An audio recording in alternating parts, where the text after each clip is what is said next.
जी के सामने प्रकट हुए हैं।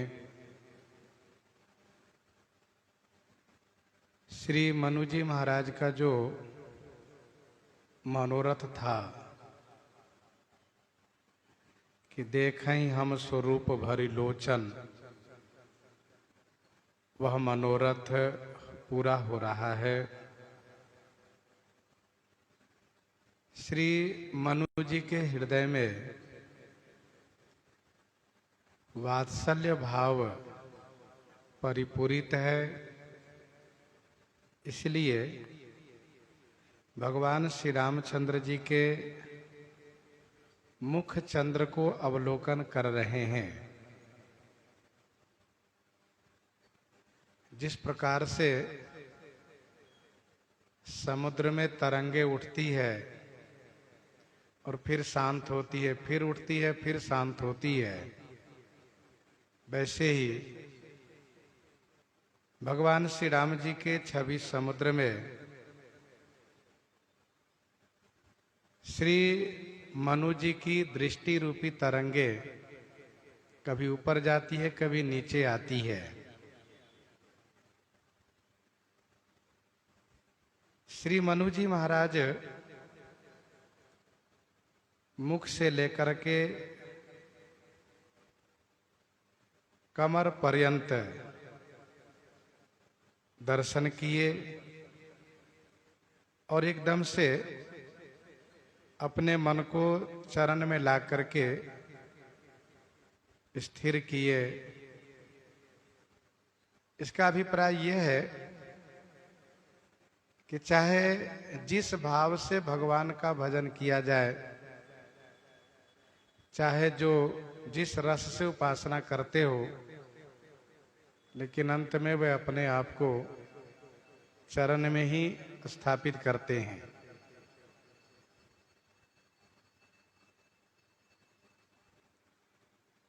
श्री मनु जी महाराज कटी में तरकस और हाथ में धनुष बाण, इनको देखते हुए और आगे देख रहे हैं, दर्शन कर रहे हैं। तड़ित बिनिंदक पीत पट उदर रेख बरती, नाभि मनोहर लेति जनु, जमुन भंवर छवि छीनि, जमुन भंवर छवि छीनि।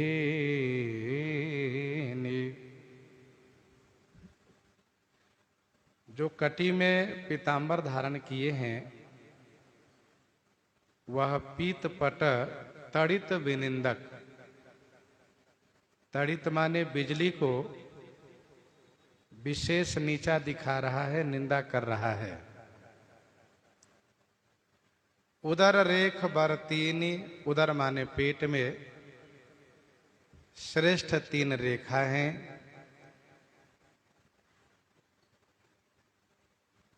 नाभि मनोहर लेति जनु, जमुन भंवर छवि छीनि।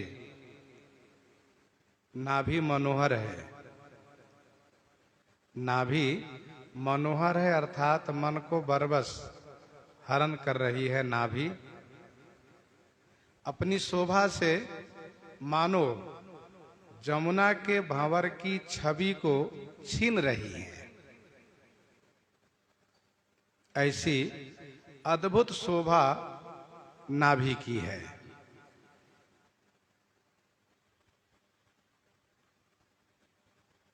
पीतांबर धारण किए हुए हैं। भगवान श्री राम जी के सांवले शरीर पर पीतांबर की अपूर्व शोभा होती है। प्रायः श्री राम जी पीतांबर ही धारण किए रहते हैं।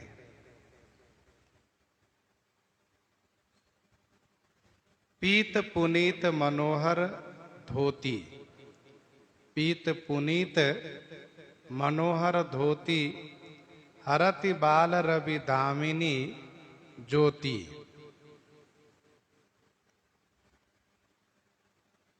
पेट में 3 रेखा है, त्रिवली है।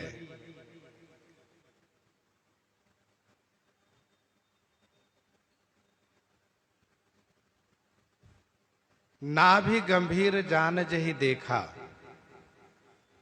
नाभि गंभीर है और गोस्वामी जी ने यहां तक कहा है कि नाभि सर त्रिवली निषेनिका। गीतावली उत्तरकांड 17 पद में नाभि सरोवर है, तालाब है। यह जो 3 रेखा है त्रिवली, जो 3 रेखा है पेट में, वह निषेनिका माने सीढ़ी है। नाभि सर त्रिवली निषेनिका, यह स्पष्ट वहां लिखा हुआ है।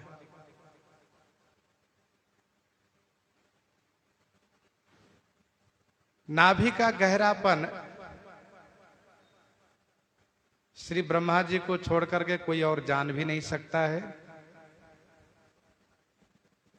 श्री ब्रह्मा जी का जब भगवान के नाभि कमल से जन्म होता है, सृजन होता है, तो श्री ब्रह्मा जी महाराज उस कमल के मूल को पता लगाने के लिए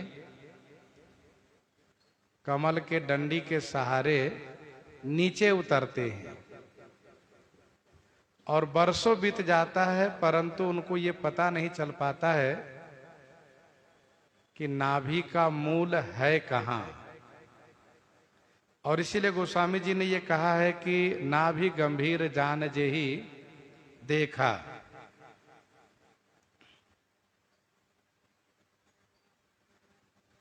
भगवान श्री राम जी का शरीर श्याम रंग का है, नील सरोरुह नीलमणि, नील नीरधर श्याम। जमुना जी का जल भी श्याम रंग का है। उतरी नहाए जमुन जल, जो शरीर सम श्याम। जमुना जी में जो भांवरें उठती है वह स्थिर नहीं रहती है, कभी उठती है कभी शांत हो जाती है। भगवान श्री राम जी के नाभि की जो छवि है, नाभि में जो भंवरें हैं वह स्थिर बनी रहती है। इसलिए कहा कि नाभि मनोहर लेत जनु जमुन भंवर छवि छीन।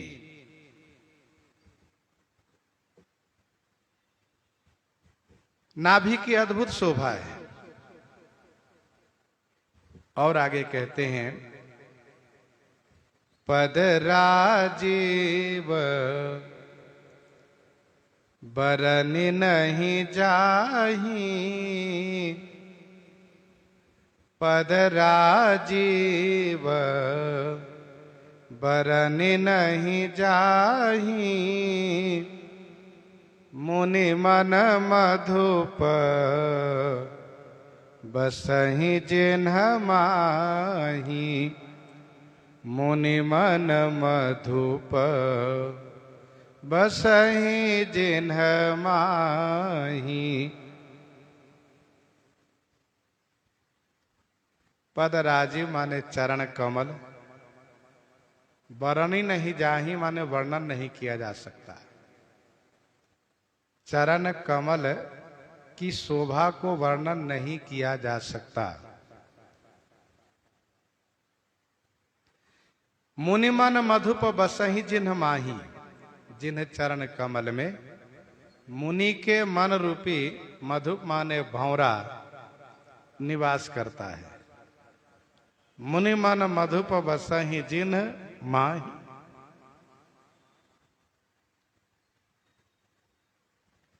पद राजीव बरनि नहीं जाही, मुनि मन मधुप बसहि जिन्ह माही।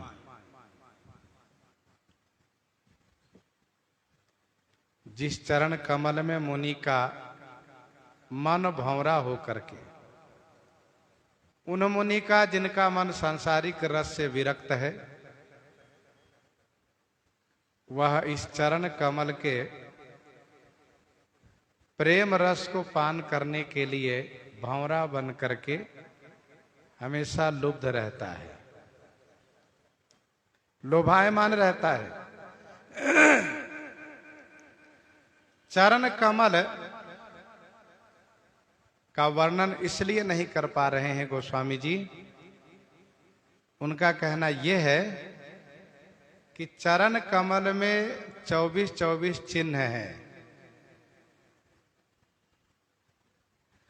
और एक एक चिन्ह का अनंत महात्म है। महारामायण में उन सभी चिन्हों का वर्णन है। चरण कमल में 24-24 चिन्ह हैं। भक्तमालकार स्वामी श्री नाभा गोस्वामी जी, श्री प्रियादास जी महाराज कुछ चिन्हों का वर्णन किए हैं।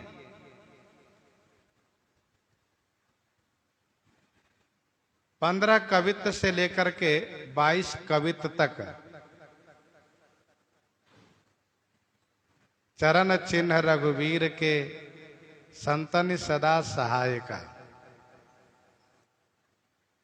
रघुवीर के जो चरण चिन्ह हैं हमेशा संतों के लिए सहायक है।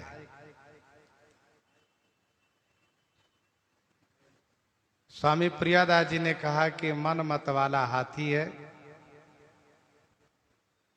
वह बस में नहीं आ रहा है, तो मन रूपी मतंग को बस में करने के लिए क्या करना चाहिए? कहा भगवान श्री राम जी के चरण में अंकुश का चिन्ह है, उसका ध्यान करना चाहिए, तो मन रूपी मतवाला हाथी अपने आप बस में हो जाता है। क्योंकि महामत गजराज कहाँ बसकर अंकुश खरब। अच्छा, ये मन संसार को देख करके, कलयुग को देख करके हमेशा घबराता रहता है, डरता रहता है, भयभीत होता रहता है। इस मन को निर्भय बनाने के लिए क्या करना चाहिए? कहा भगवान श्री राम जी के चरण कमल में ध्वजा के चिन्ह है, उसको ध्यान करना चाहिए।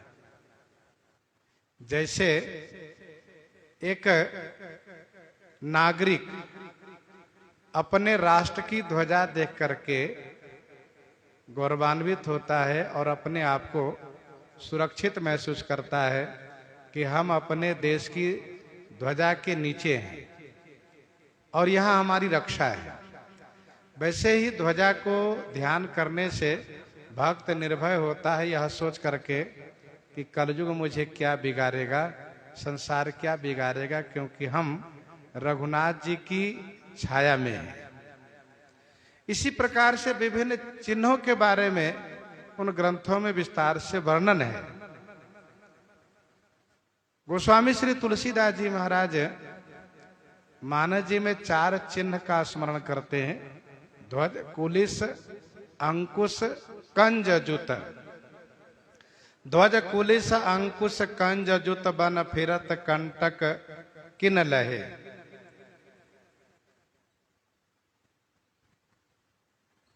पाप रूपी पहाड़ है, उसको फोड़ने के लिए वज्र का ध्यान करना चाहिए। भक्ति रूपी निधि को संग्रहित करने के लिए कमल का ध्यान करना चाहिए। ये सभी बातें कही गई है। अच्छा, गोस्वामी जी महाराज 4 चिन्ह मानस जी में वर्णन किए हैं और 3 चिन्ह अन्य ग्रंथों में वर्णन किए हैं, तो 7 चिन्ह का स्मरण गोस्वामी जी किए हैं। मानो गोस्वामी जी ने कहा जिनको जितना चिन्ह, जितना अधिक कल्याणकारी समझ में आ रहा है उनको ध्यान वे करते हैं। महारामायण में विस्तार से वर्णन है। तो 7 चिन्ह में से 3 चिन्ह अन्य ग्रंथ में।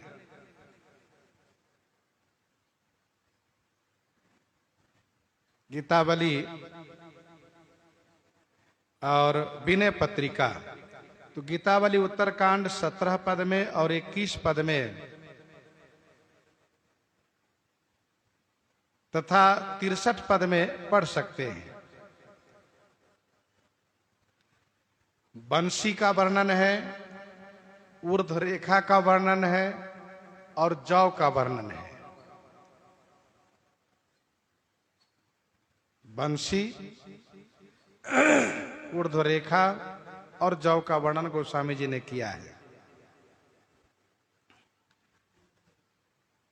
तो चरण में 24-24 चिन्ह है। गोस्वामी जी कहते हैं पद राजीव वरणी नहीं जाही। दूसरी बात यह है कि भगवान श्री राम जी के चरण में तीर्थराज प्रयाग का निवास है। तीर्थराज प्रयाग चरण में ही विराजित हैं और इस भाव को गीतावली उत्तरकांड 15 पद में गोस्वामी जी ने दर्शाया। गीतावली उत्तरकांड 15 पद में रामचरण अभिराम काम प्रद तीर्थ राज विराजे। रामचरण अभिराम काम प्रद तीर्थ राज विराजे। तीर्थराज प्रयाग के सभी अंगभूत इस चरण में विराजित है, विद्यमान है। अर्थात तीर्थराज प्रयाग के सभी अंग यहां पर विद्यमान हैं, इसलिए यह चरण प्रयागराज है।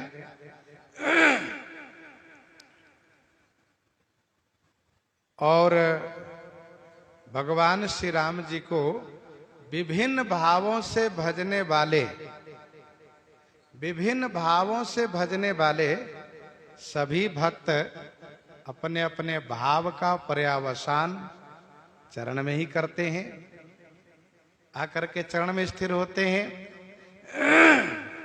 इसलिए मानसकारिया कहते हैं कि पद राजीव बरनी नहीं जाही, मुनि मन मधुप बसहि जिन्ह माही। प्राकृतिक कमल में बसने वाला प्राकृतिक भंवरा काला होता है और विषय रस के लोभी होता है, लेकिन भगवान श्री राम जी के चरण कमल में मुनि के मन रूपी भंवरा बसने वाला स्वच्छ वर्ण है, धवल वर्ण के है और विषय रस से बिल्कुल मुक्त हैं, वैराग्यवान है।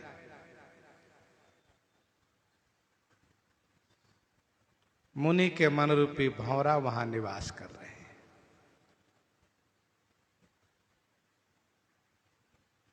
भंवरा कमल का बड़ा प्रेमी होता है। संध्या होने पर यदि कमल संपुटित हो रहा हो, उसी में निवास कर लेता है।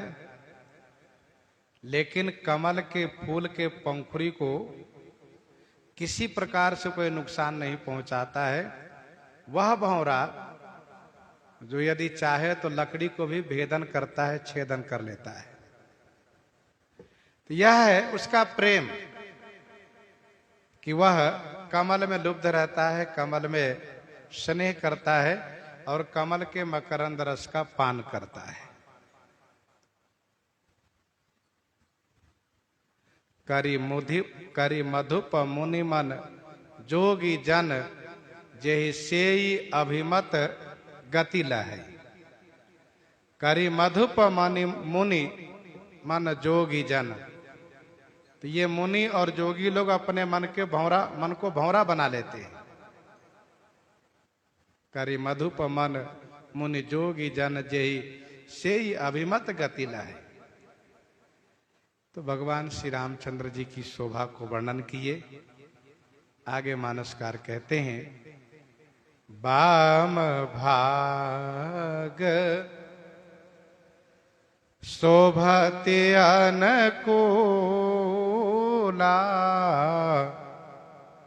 आदि शक्ति छवि निधि जग मूला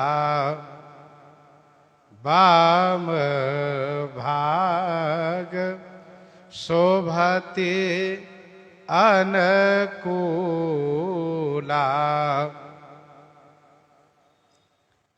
वाम भाग में आदि शक्ति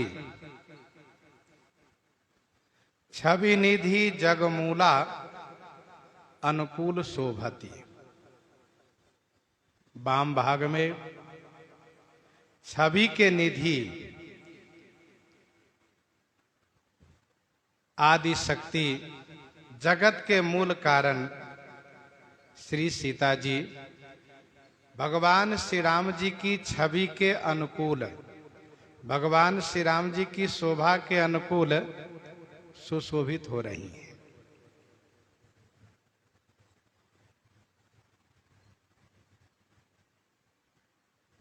वाम भाग शोभति अनुकूला आदि शक्ति छवि निधि जगमूला।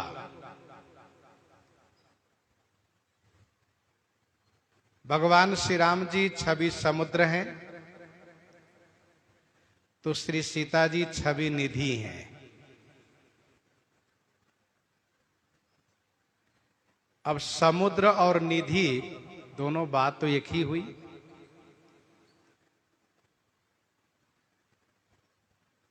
अर्थात श्री राम जी श्री सीता जी हैं और श्री सीता जी श्री राम जी हैं। इस बात को गोस्वामी जी बड़े ही सुंदर तरीके से और सूक्ष्म रूप में समझा रहे हैं। श्री राम जी छवि समुद्र हैं तो श्री सीता जी छवि निधि हैं। दोनों छवि के समुद्र ही हुए तो फिर श्री राम जी समुद्र हुए और श्री सीता जी लहरें हुई, तरंगे हुई। इस तरह से समझना चाहिए।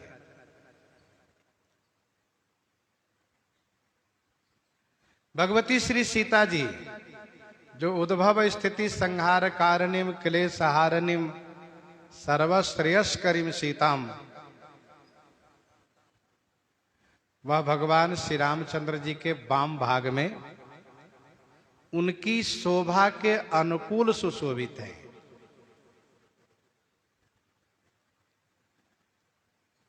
श्री राम जी से श्री सीता जी की शोभा है तो श्री सीता जी से श्री राम जी की शोभा है। श्री राम जी की शोभा वर्णन करना यह तो भक्त के अधिकार में है, परंतु श्री सीता जी की शोभा वर्णन करना यह भक्त के अधिकार में नहीं है।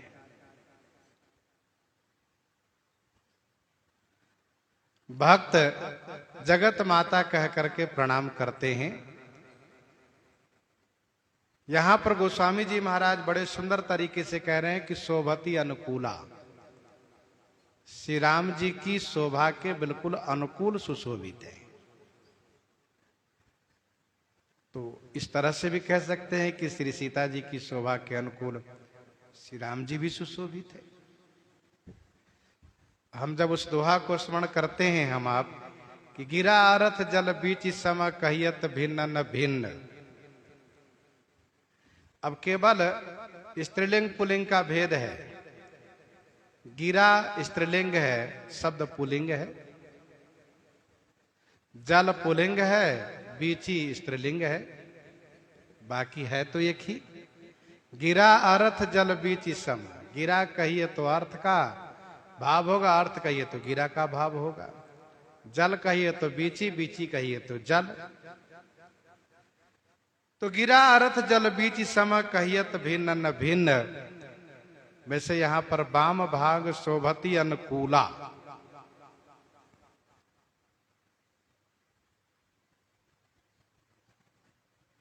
हम लोग गत दिवस चर्चा कर रहे थे कि भगवान श्री लक्ष्मी नारायण जी की उपासना में लक्ष्मी जी को दाहिने भाग में भक्त दर्शन करते हैं। और उनका ऐसा मानना है कि शुभ कार्य में पत्नी दक्षिण भाग में होना चाहिए। तो श्री लक्ष्मी नारायण भगवान हमेशा शुभ कार्य करते रहते हैं, इसलिए लक्ष्मी जी को दाहिने भाग में विराजित रखते हैं। ये उनका मानना है। अब आइए, हम लोग जब भगवान श्री सीताराम जी की उपासना करते हैं तो हमारे गुरुजन महापुरुष, आचार्य महापुरुष कहा करते हैं कि श्री सीता जी वाम भाग में विराजित है। और गोस्वामी जी भी स्पष्ट कह रहे हैं वाम भाग सोवती अनुकूला।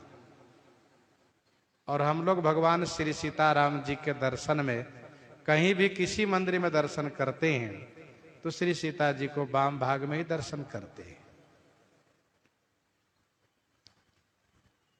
एक टीकाकार ने कहा कि भाई वाम तो विपरीत बात है, ये वाम माने विपरीत है।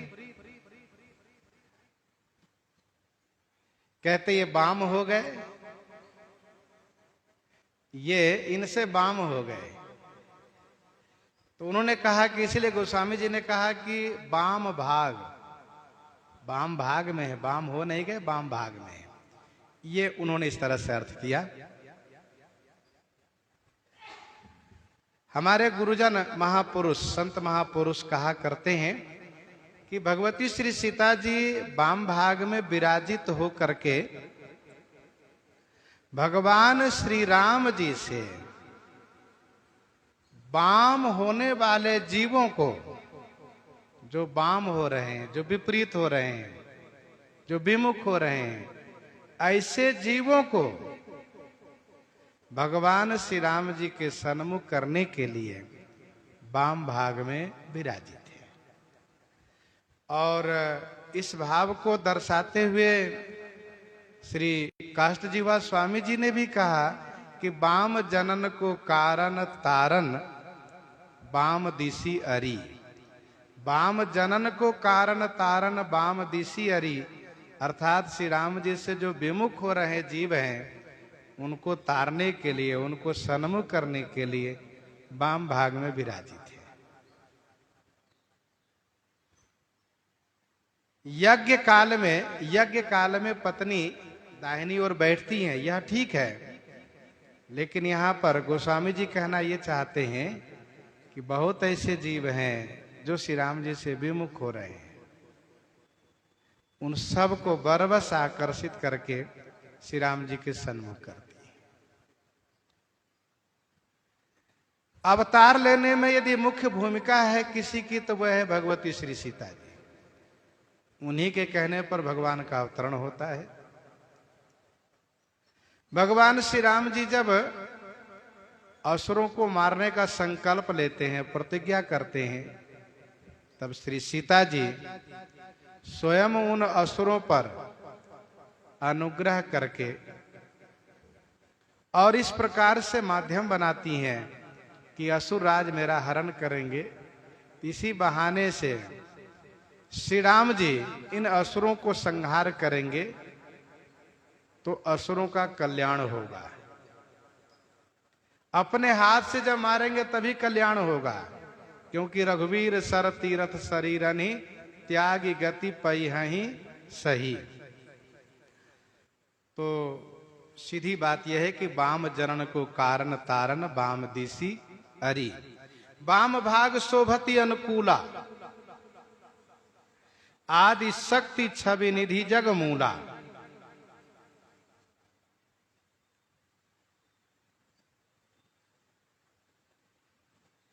एक बार फिर से हम उस विषय पर आते हैं कि दोनों तत्वतः एक ही है।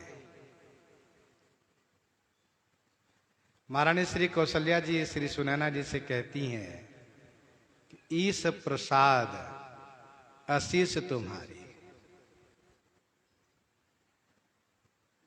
ईश प्रसाद आशीष तुम्हारी, सुत सुत वधु देवसरी बारी।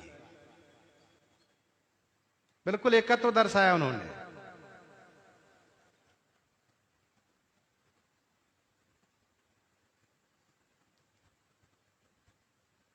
यहां पर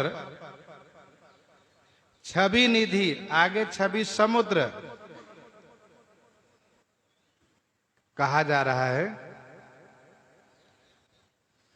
तो छवि के समुद्र है। छवि के समुद्र कहने का भाव यह है कि समुद्र मंथन से 14 रत्न निकले हैं। 14 रत्न समुद्र मंथन से निकले हैं, जिसमें से यहां पर 9 रत्न का नाम लिया जा रहा है। 9 रत्न का नाम लिया जा रहा है। 14 रत्न कौन कौन है पहले यह जान लीजिए। श्री, मणि, रंभा, बारुणी।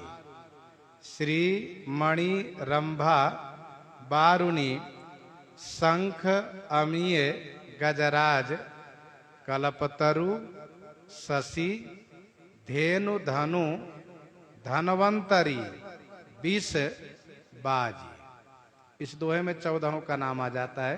श्री, मणि, रंभा, बारुणी, शंख, अमीय, गजराज, कल्पतरु, शशि, धेनु, धनु, धनवंतरी, 20 बाजी। धनवंतरी, 20 बाजी। इसमें से 9 का नाम यहां गिनाए। 9 के नाम लिए गए यहां पर।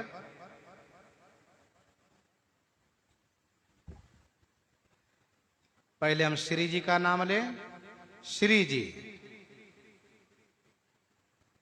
राम बाम दिशि सीता सोई, बाम भाग शोभती अनुकूला, राम बाम दिशि सीता सोई। श्री जी हो गई। मणि,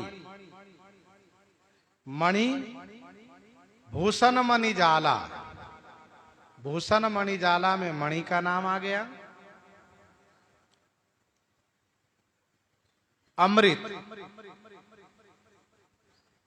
तीसरा अमृत, परम गंभीर कृपामृत सानी। परम गंभीर कृपामृत सानी, अमृत का नाम लिया गया। चौथा शंख,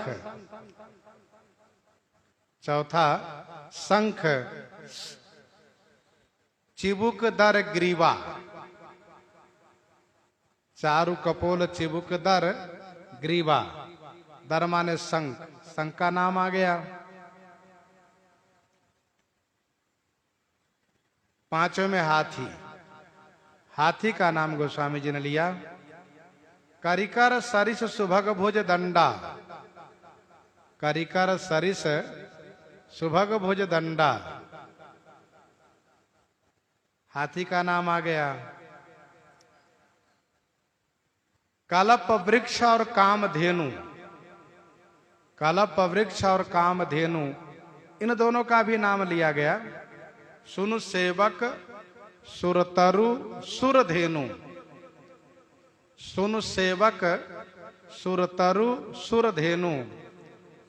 तो कल्प वृक्ष और कामधेनु दोनों के नाम आ गए। 7 हो गए। 8वें में चंद्रमा का नाम लिया गया।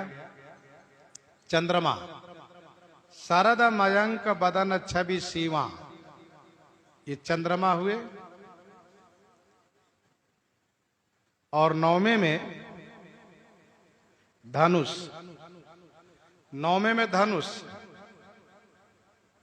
कठिन संग कर सर को दंडा। कठिन संग कर सर को दंडा, ये धनुष। 9 के नाम लिए गए, 5 के नाम क्यों छोड़ दिए गए? कहा 5 के नाम इसलिए छोड़ दिए गए कि 5 उपयुक्त नहीं है यहां पर। कहिए क्यों? इसलिए कि 5 में से एक है अप्सरा। एक है अप्सरा, तो वह देवलोक की वेश्या है, इसलिए उसका नाम नहीं लेना यहां उचित समझा गया, उपयुक्त नहीं है। तो एक है अप्सरा, दूसरा है बारुनी। बारुनी माने मदिरा, वो मादक है, वो भी उपयुक्त नहीं है।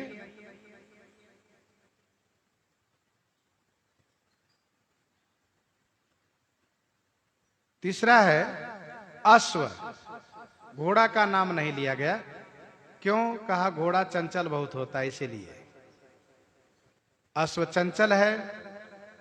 चौथा 20, जहर का नाम नहीं लिया गया। अब जहर का नाम लेने कोई मतलब ही नहीं है। और पांचवें है धनवंतरी। पांचवें है धनवंतरी, जो भगवान के कलांश अवतार हैं। भगवान के कलांश अवतार हैं, भगवान के ही रूप है, इसलिए उनको भी यहां नहीं कहा, भाई एक ही है। तो 5 नाम नहीं लिए, बाकी 9 नाम यहां पर लिए गए।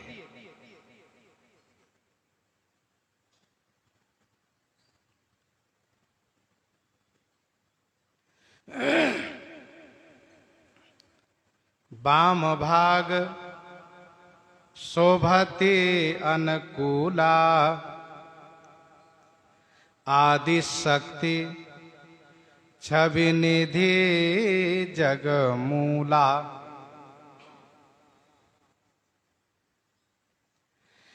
आदि शक्ति कहने का भाव यह है, महारामायण में ऐसा वर्णन है, महारामायण में ऐसा वर्णन है कि श्री सीता जी के अंश से, श्री सीता जी के अंश से 33 शक्ति उत्पन्न होती है। श्री सीता जी के अंश से 33 शक्ति उत्पन्न होती है, और उन 33 शक्तियों से हजारों की संख्या में उप शक्ति उत्पन्न होती है। उन 33 शक्तियों से हजारों की संख्या में उप शक्तियां उत्पन्न होती है, उप शक्तियां। और ये सारी शक्तियां मिल करके ब्रह्मांड की रचना करती रहती हैं। तो प्रधान रूप से 33 शक्तियां हैं जो श्री सीता जी के अंश से उत्पन्न हुई हैं।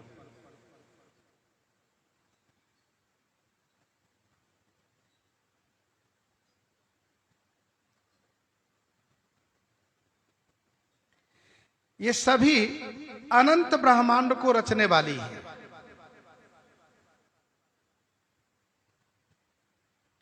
अनंत ब्रह्मांडों को रचने वाली है।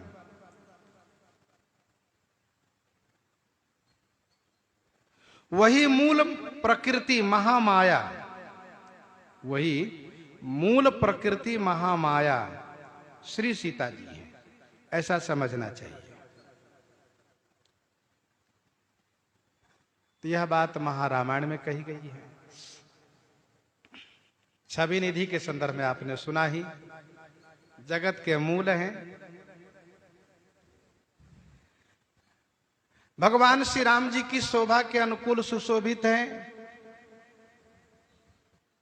जिस प्रकार से श्री राम जी की शोभा वर्णन किए, श्री सीता जी की शोभा वर्णन नहीं कर सकते।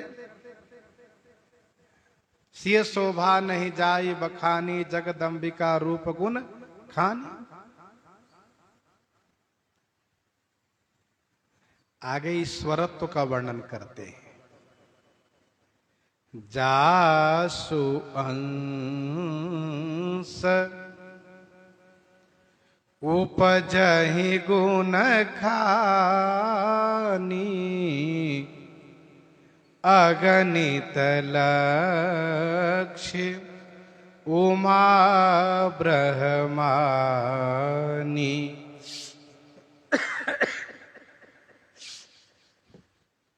जासु अंश उपजहि गुण खानी,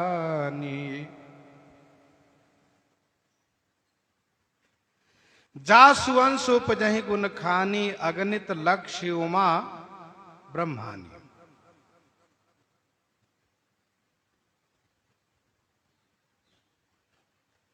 जिनके अंश से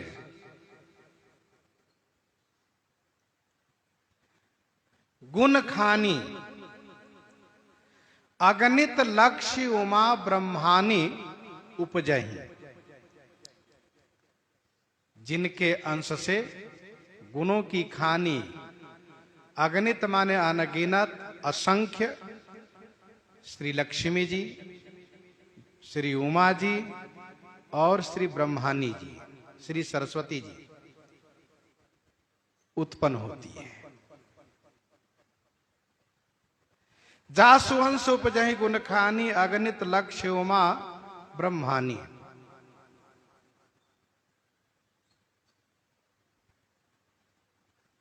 जिस प्रकार से भगवान श्री रामचंद्र जी के अंश से उपजहि जासु अंश ते नाना शंभु बिरंचि विष्णु भगवाना, वैसे ही भगवती श्री सीता जी के अंश से असंख्य त्रिदेवियां उत्पन्न होती हैं।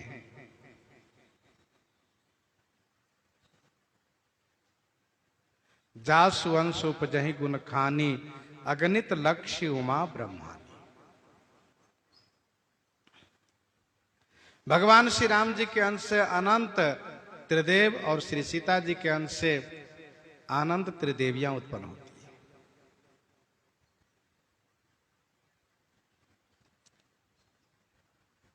इसीलिए गोस्वामी जी ने प्रथम चौपाई में यह कहा कि आदि शक्ति यही है। श्री राम जी भी आगे कहेंगे, आदि शक्ति जही जग उपजाया, आदि शक्ति जही जग उपजाया, सो अवतरहि मोरी यह माया।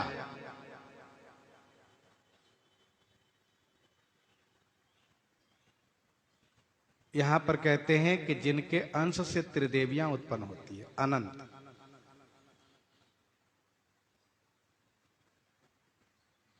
ये भगवान श्री सीताराम जी हैं। भ्रिकुटि बिलास जासु जग होई, राम बाम दिसि सीता सोई। भ्रिकुटि बिलास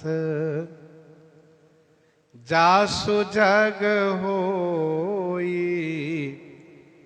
राम बाम दिसि सीता सोई। भ्रिकुटि बिलास, भ्रिकुटि बिलास माने भाव के इशारे से, भाव के इशारे से जग होई। जासु भ्रिकुटि बिलास जग होई, जिनकी भाव के बिलास से, इशारे से जग का सृजन होता है, जग का निर्माण होता है। राम बाम दिसि सीता सोई, सोई सीता, श्री राम बाम भाग में विराजित है। राम बाम दिसि सीता सोई।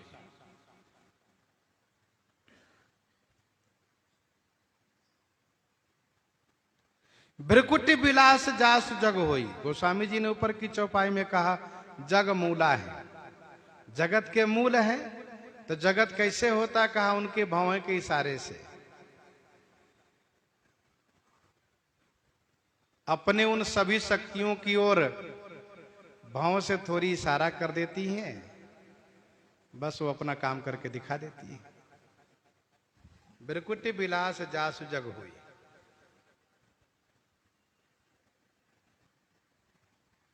ये है श्री सीता जी। और श्री राम जी का उमा राम की भ्रिकुटि बिलासा, होई विश्व पुनि पावहि नासा। तो हमारे श्री सीताराम जी हैं, उनको कुछ करना नहीं पड़ता है। भाव को थोड़ा सा टेढ़ी किए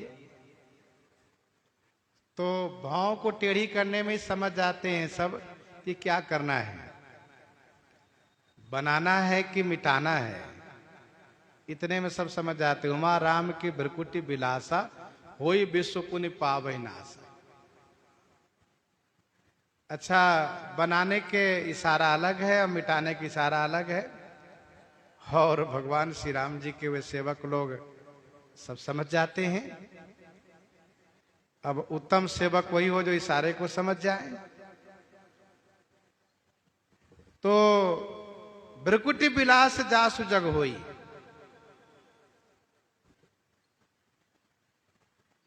राम बाम दिशि सीता सोई।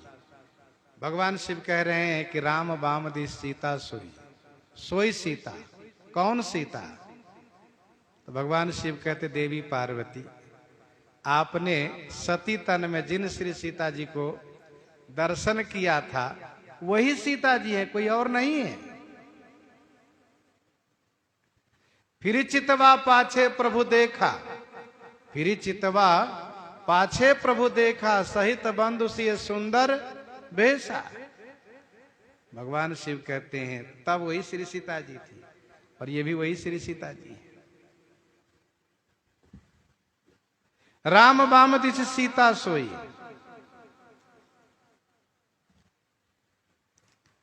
इनका नाम सीता शाश्वत है, सनातन है। श्री राम नाम भी शाश्वत सनातन है। जब श्री राम जी अयोध्या जी में प्रकट होते हैं, अवतार लेते हैं, तो गुरु श्री वशिष्ठ जी इनका नाम राम रखते हैं। और जब श्री सीता जी मिथिला जी में प्रकट होती हैं तो वहां पर भी ऋषि मुनि लोग इनका नाम श्री सीता रखते हैं। ऋषि नारद आए नाम सुना, और श्री शतानंद जी तो नाम रखते हैं श्री सीता।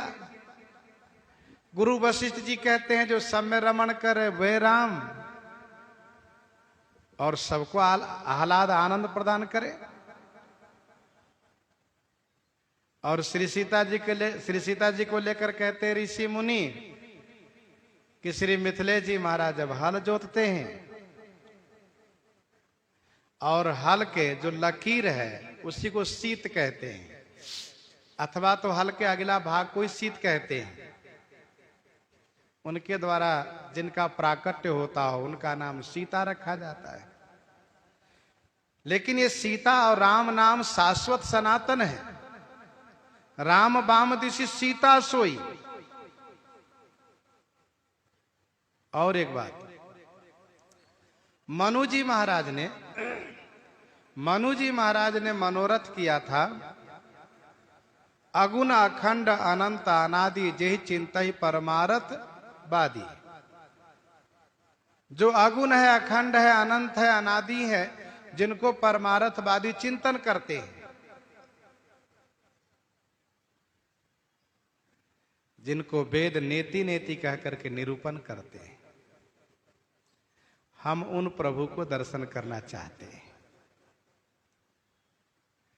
मनु जी स्पष्ट किए कि मैं परम प्रभु को दर्शन करना चाहता हूं। परम प्रभु माने जो सबसे परे हैं, जिनसे सब हुए हैं, वे किसी से नहीं हुए हैं, वे शाश्वत सनातन है।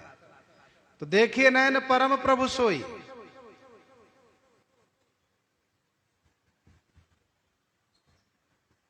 तो मनु जी के सामने श्री सीताराम जी प्रकट हुए हैं, युगल सरकार दर्शन दिए।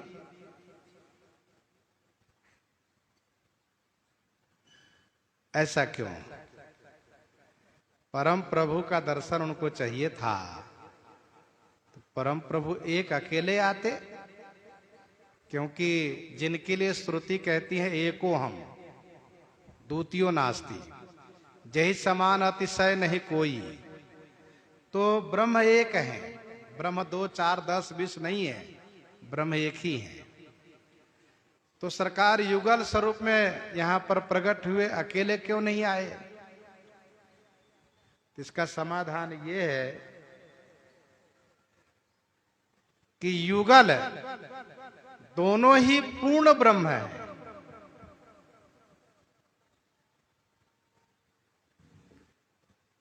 ना ब्रह्म के बिना शक्ति कुछ कर सकती है और ना शक्ति के बिना ब्रह्म कुछ कर सकते हैं। इसलिए जो एक ब्रह्म है वह उभय रूप में दिखते हैं। क्योंकि माता पिता दोनों से सृजन होता है, इसलिए दो रूप में दिखते हैं। परंतु लोक में माता पिता दोनों दो है, और भगवान श्री सीताराम जी देखने में दो हैं पर हैं एक। लोग भले कहते हो कि दो शरीर एक प्राण है, पर कहने वाले एक चले जाते एक बने रहते हैं। परंतु भगवान श्री सीताराम जी में यह यथार्थ है, शरीर दो है, प्राण एक ही है, तत्व एक ही है, शरीर दो है। गिरा रथ जल बीच सम कहियत भिन्न भिन्न, तो तत्वतः एक ही है। और इसीलिए श्री राम जी और श्री सीता जी युगल सरकार प्रकट होकर के मानो मनु जी को यह प्रमाण दिए कि हम जब नेत्र से दिखाई देने के योग्य होते हैं, तब दोनों अकेले हम नेत्र के लिए सुलभ नहीं है। जहां हमें ये कहा जा रहा है अगुण अदभ्र गिरा गोतीता समदर्शी अनवद्य अजीता निर्मम निराकार निर्मोहा नित्य निरंजन सुख संतोहा प्रकृति पार प्रभु सब उर्वासी, जब इस तरह से ऐश्वर्य देश से देखिए तो फिर आप देखिए, चिंतन कीजिए, हम दिखाई नहीं देंगे। हम दिखाई तब देंगे जब हमारे साथ में शक्ति होंगी, जब श्री सीता जी होंगी।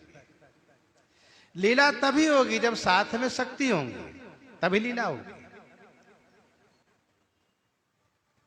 इसीलिए ब्रह्म दो रूप में दिखते हैं पर है एक ही।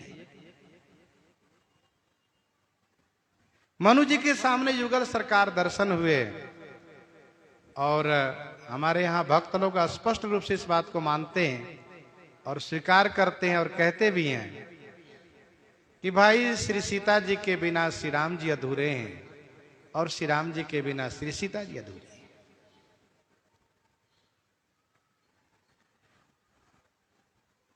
दोनों एक दूसरे के पूरक हैं, दोनों एक दूसरे के लिए शोभा के अनुकूल हैं, एक दूसरे के पूरक हैं।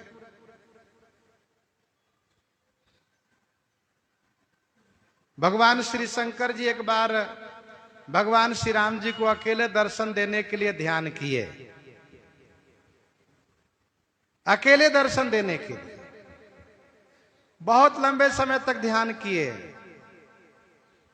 दिव्य समय से, देवताओं के समय से सैकड़ों वर्ष ध्यान किए, तो श्री राम जी सामने प्रकट हो गए। श्री शंकर जी का मन संतुष्ट नहीं हो रहा है, मन में असंतोष हो रहा है।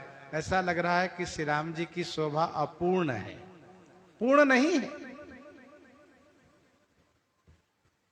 कुछ कमी दिख रही है, कुछ खाली दिख रही है। तो भगवान श्री शंकर जी ने कहा, प्रभु मुझे आनंद नहीं आ रहा है आपके इस दर्शन से। तो श्री राम जी ने कहा, मुझे आप अकेले बुलाए हो तो आपको कैसे आनंद प्राप्त होगा। तो भगवान श्री राम जी ने कहा, नेत्र का विषय पूर्ण रूप से सुखप्रद मैं तभी हो सकता हूं जब मेरे साथ मेरी श्री सीता जी होंगी, जब शक्ति होंगी। ऐसा कहा। हां, तो भोलेनाथ ने कहा, अभी मैं उनको बुलाता। और फिर उन्होंने श्री किशोरी जी को स्तवन करना, स्तुति करना शुरू किया। वंदे विदेह तनया पद पुंडरीक। यह प्रथम श्लोक है श्री जानकी स्तवराज का, और इसी प्रथम श्लोक के बाद उन्होंने पूरा स्तवन किया है। आगे कई श्लोक में है ये स्तुति। और फिर जब श्री सीता जी प्रकट हुई हैं, तब जाकर के भगवान शंकर को दिव्य आनंद प्राप्त हुआ है। कहा अब आनंद आ गया है। तो नेत्र के विषय बनने के लिए, नेत्र को पूर्ण सुख देने के लिए श्री जनक जी क्या कहते हैं, नयन विषय मोह कह भयो सो समस्त सुख मूल। नैन विषय मोह कहाँ भयो कब, जब श्री सीता जी पहले आई तब आप आए। सो समस्त सुख मूल सबई लाभ जग जीव कहाँ भैस अनुकूल। तो श्री सीता जी के बिना श्री राम जी की शोभा अधूरी है, और श्री राम जी के बिना श्री सीता जी अधूरी है। ये सत्य है बिल्कुल। और फिर हम वैष्णवों का संप्रदाय श्री जी के नाम से, श्री संप्रदाय के हम लोग वैष्णव हैं। यहां तो बिना श्री जी के श्री राम जी की प्राप्ति ही नहीं है। श्री जी पहले तब श्री राम जी। तो राम बाम दिशि सीता सोई, श्री राम जी के बाम भाग में श्री सीता जी है। इस बात को फिर से मैं पुनरावृत्ति कर दूं। जहां ज्ञान देश में ज्ञानी केवल ब्रह्म का ध्यान करते हैं, तो वहां केवल उनको प्रकाश रूप दिखता है। जोगिन परम तत्व में भाषा, शांत शुद्ध सम सहज प्रकाशा। जब नेत्र का विषय बनाना चाहते हैं, नेत्र का विषय बनाना चाहते हैं, नेत्र के सामने भगवान का दर्शन चाहते हैं, तो वहां फिर भगवान के साथ भगवान की शक्ति भी रहती है। राम वाम दिशि सीता सोई, छवि समुद्र हरि रूप बिलो की। छवि समुद्र हरि रूप बिलो की। एकटक रहे नयन पट रोकी। एकटक रहे नयन पट रोकी। छवि समुद्र हरि रूप बिलोकी।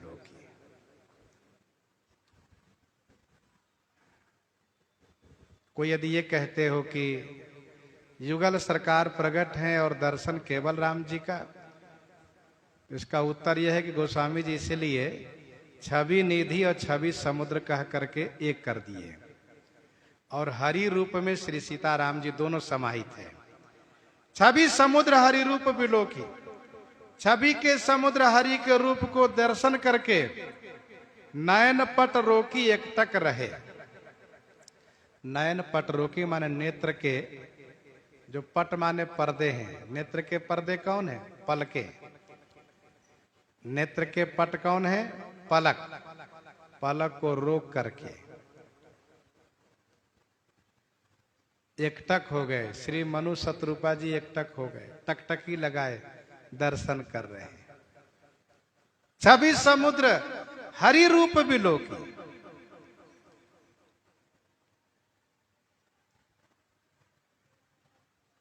स्वरूप का अवलोकन।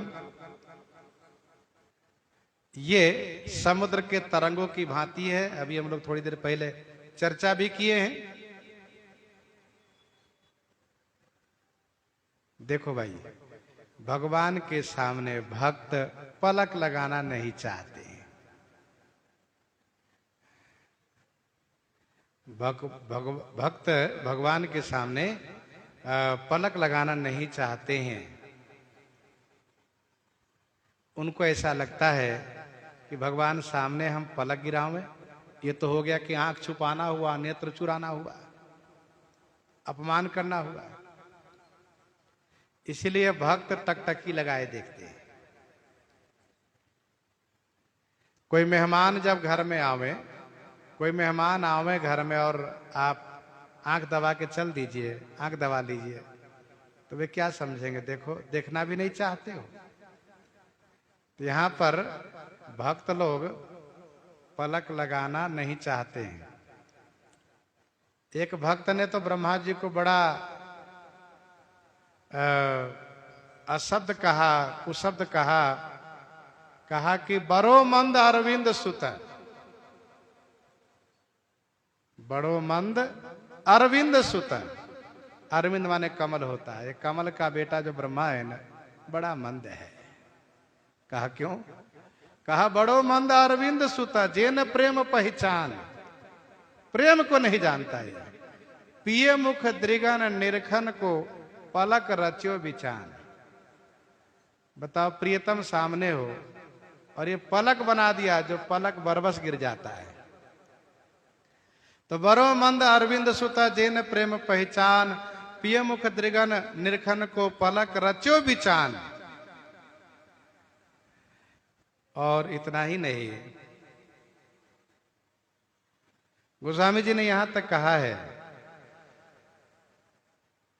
भक्तमाल जी के 26 छप्पे में, भक्तमाल जी के 26 छप्पे में, पलक परई जो बीच कोटि जम जातना लेखई। पलक परई जो बीच कोटि जम जातना लेखई। यदि भगवान के सामने पलक गिरा तो वे समझते अरे ये तो बहुत कष्ट है, कोटि जम जातना लेखई। श्री राम जी तो परम पाहुन है, अतिथि पूज्य प्रियतम पुरारी के। इसलिए चितवही सादर रूप अनूपा तृप्ति न मानहि मनुष्य रूपा। इसीलिए आगे कहते हैं, चितवही सादर रूप अनूपा तृप्ति न मानहि मनुष्य रूपा।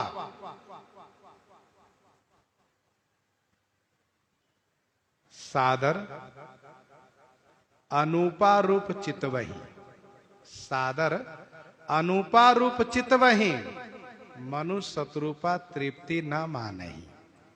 श्री मनुष्य शत्रुपा जी तृप्ति नहीं मानते, संतुष्ट नहीं होते हैं।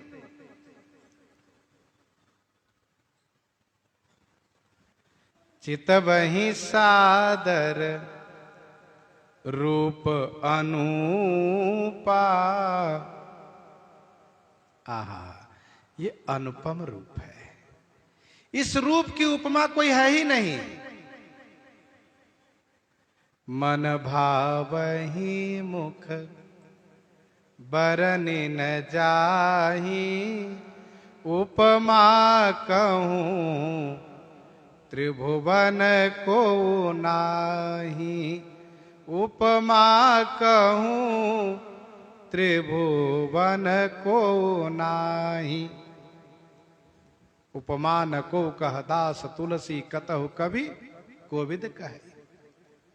निरुपम न उपमान, राम समान राम निगम कहे। अनुपम रूप है। नेत्र प्यासे थे, नेत्र भूखे थे, इसलिए तृप्ति नहीं हो रही है। दर्शन तृपित न आज लगी, प्रेम प्यासे नयन।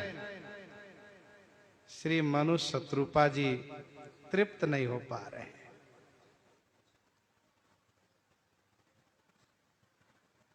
पियत नयन पुट रूप पीयूषा। ये नेत्र रूपी दोने से रूपामृत का पान कर रहे हैं। पियत नयन पुट रूप पीयूषा, तृप्ति नहीं हो रही है। हरस विबस तन दशा भुलानी, परे दंड इव गहि पद पानी।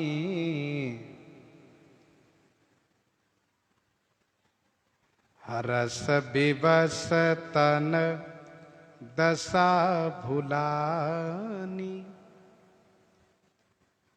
दर्शन करते करते करते करते हरस विवश, हरस के विशेष वश हो गए।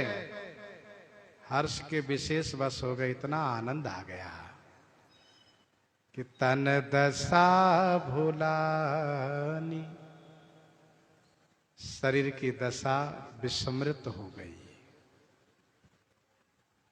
शरीर की दशा याद नहीं रही।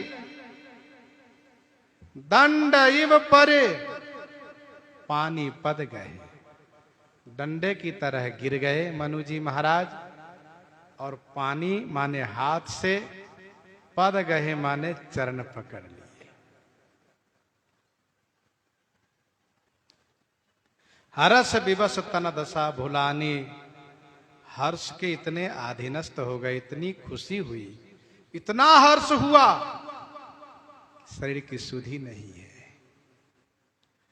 दर्शन करते करते एकदम से डंडे की तरह धराम से गिर गए। जैसे डंडे को खड़े करके छोड़ दीजिए गिर जाए, वैसे ही धराम से गिर गए और दोनों हाथ से चरण पकड़ लिए, गही पद पानी।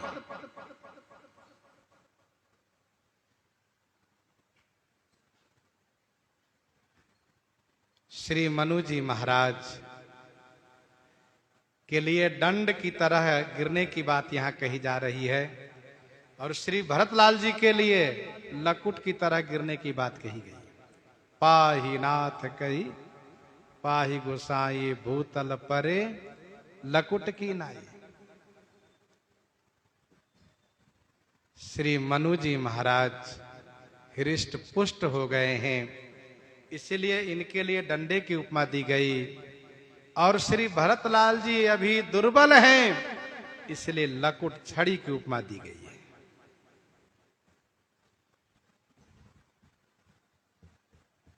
सिर पर से प्रभु निज कर कंजा, सिर पर से प्रभु निज कर कंजा, तुरत उठाए करुणा पुंजा, तुरत उठाए करुणा पुंजा।